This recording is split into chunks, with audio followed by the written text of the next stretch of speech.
Dear friends, आपका अपने channel please classes में स्वागत है। आज के लेक्चर में आप प्रश्नावली 7.2 के क्वेश्चन नंबर 1 को देखेंगे। कक्षा 10 गणित प्रश्नावली 7.2 है और ये क्वेश्चन नंबर 1 है। डियर फ्रेंड्स, इस क्वेश्चन नंबर 1 को आप हल करना सीखेंगे। क्वेश्चन नंबर 1 क्या कह रहा है, उस बिंदु के निर्देशांक ज्ञात कीजिए जो बिंदुओं -1, 7 और 4, को मिलाने वाली रेखाखंड को 2:3 के अनुपात में विभाजित करता है। 2:3 के अनुपात में विभाजित करता है। जब भी आपको ऐसे क्वेश्चंस पूछे जाए या आपके एग्ज़ाम में आए या आपको ऐसे क्वेश्चंस की लगाने की ज़रूरत पड़े तो यहाँ पर इस फार्मूले को याद रखेंगे।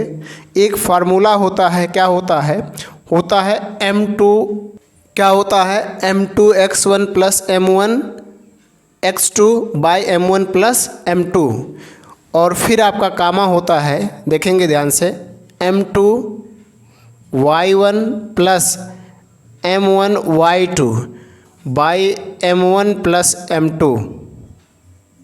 ठीक है, ये सूत्र होता है। इस सूत्र को आप याद रखेंगे और इस सूत्र को हम कहते हैं विभाजन सूत्र। क्या कहते हैं? विभाजन सूत्र। और इसी सूत्र की मदद से आप इस प्रश्नावली को 7.1 में दिए गए क्वेश्चंस को हल करेंगे और हल करना सीखेंगे। यदि आपको ये सूत्र आता है तो बहुत आसानी से आप इन क्वेश्चनों को सरल कर पाएंगे।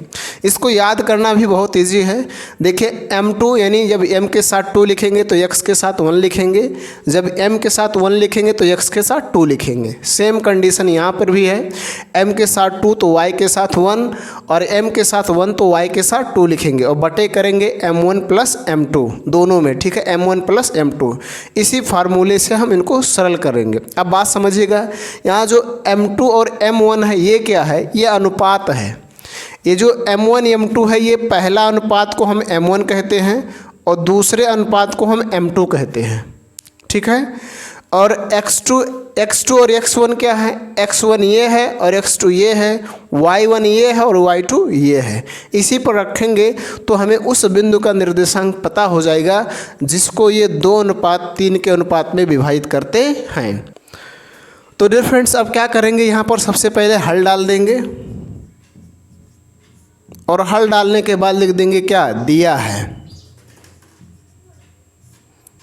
क्या है? दिया है।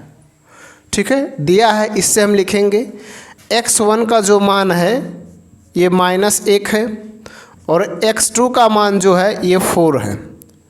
फिर यहाँ पर लिखेंगे y2 का जो मान है वो y1 का मान 7 है और y2 का मान आपका -3 है। यहाँ पर देखिएगा, पहले जो लिखा होता है वो x होता है और जो बाद में लिखा होता है y होता है। तो ये x1 है, ये y1 है, ये x2 है, ये y2 है। तो x1 का मान -1 और x2 का मान 4 है, y1 का मान 7 है और y2 का मान -3 है। यहाँ पर और भी लिख देंगे क्या, M1 का मान 2 है और M2 का मान 3 है। ठीक है, अब हमें उस बिंदु का निर्देशांक बताना, तो यहाँ लिखेंगे उस बिंदु का निर्देशांक, उस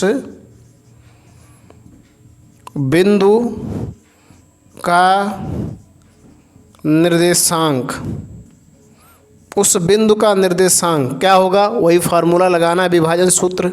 विभाजन सूत्र को लगाया जाए M2x1 + M1 x2 by M1 + M2 comma M2 y1 + M1 y2 by M1 + M2। इस फार्मूले को हमें यूज करना है और इसी फार्मूले पर हमें उस वैल्यू को रखना है जो हमें पता है। अब क्या पता है, तो M2 का वैल्यू देखा जाए, M2 का वैल्यू 3 है तो यहाँ रख देंगे 3 इंटू x1 का वैल्यू -1 है तो -1 रख देंगे, प्लस M1 का वैल्यू देखेंगे 2 है यहाँ पर और गुणे x2 का वैल्यू 4 है, 4 रख देंगे और बाई नीचे रखेंगे M1 का मान 2 और प्लस M2 का मान 3 है, 3 रख देंगे। ठीक है, ये आपको पता चल गया, इतना आप लिख देंगे। कामा लगाएंगे, इधर रखेंगे M2 का मान 3 है, 3 गुणे y1 का मान देखेंगे 7 है तो 7 रख देंगे प्लस m1 का मान देखेंगे 2 है, यहाँ पर 2 रखेंगे और y2 का मान देखेंगे -3 है तो -3 रख देंगे। ठीक है, बटे आपको m1 प्लस m2 लिखना है, m1 का मान 2 और m2 का मान 3, इसको इस तरह से कर देंगे। ठीक, अब इसको यहाँ पर देखेंगे, इसी को हम सरल कर लेंगे, हमें इसका वैल्यू पता हो जाएगा। तो सरल किया जाए तो देखिए ये प्लस ये माइनस है, प्लस प्लस गुणे माइनस करेंगे तो माइनस आएगा, -3 हो जाएगा। यहाँ प्लस है, प्लस लग जाएगा 4 दूना 8 बटे ये दोनों प्लस प्लस है तो 3 2 हो जाएगा 5। ठीक है, कामा इसको देखिए 7 तरीके आपका 21 हो जाएगा। यहाँ प्लस गुणे माइनस माइनस होगा, 3 दूना 6 बटे ये भी हो जाएगा 5। ठीक है, आगे समझिएगा, ये माइनस प्लस घटेगा, कौन सा चिन्ह लगाएंगे जो बड़ा होगा, बड़ा आपका 8 है इसलिए आपको मिल जाएगा +8, यानी प्लस लिखने की कोई ज़रूरत नहीं है, सॉरी यहाँ पर आपका होगा प्लस माइनस घटेगा तो माइनस प्लस का चिन्ह लगेगा जो बड़ा होगा, लेकिन 8 में से 3 घटाएंगे तो 5 होगा, बटे 5 हो जाएगा। कामा 21 में से 6 घटाएंगे तो आपका हो जाएगा 15 और बटे 5। इसको और सरल करेंगे, 5 से 5 में भाग देंगे 1 आएगा और 5 से 15 में भाग देंगे 3 आएगा, यानी उस बिंदु का निर्देशांक होगा 1,3। उस बिंदु का निर्देशांक क्या होगा 1,3। तो इस तरह से आप किसी भी क्वेश्चंस को आसानी से लगा सकते हैं। और इसी सूत्र पर आपको पूरे इस सूत्र को हम कहते हैं विभाजन सूत्र, और इसी सूत्र पर पूरे प्रश्नावली 7.2 के क्वेश्चंस को हल करना है।